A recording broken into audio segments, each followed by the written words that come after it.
কাকলি আর গুড্ডু সেখানে খাবার নিয়ে এলো।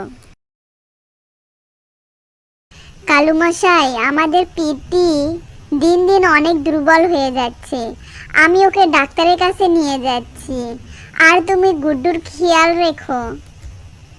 ডক্টরের কাছে নিয়ে যাওয়ার কোনো দরকার নেই, পেটে নিজে নিজে ঠিক হয়ে যাবে। ভালো ভালো খাবার তো প্রতিদিনই খাচ্ছে।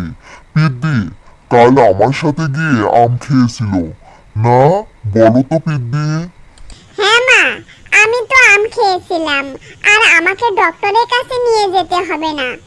এমনই ভাবে থাকলে তো তুমি মারা যাবে, কিভাবে দুর্বল হয়ে পড়েছো। এরপর কাকলি কিছুই শুনলো না, সে সোজা ডক্টরের কাছে গেল। ডক্টর মশাই, আমার ছানা দিন দিন খুব দুর্বল হয়ে যাচ্ছে, ওকে এমন কোনো ওষুধ দাও যাতে ও ঠিক হয়ে যায়। আমার তো ওকে দেখে মনে হচ্ছে কোনো ভয় ওর মনে গেঁথে গেছে, এ কারণে এ কিছু খাচ্ছে না।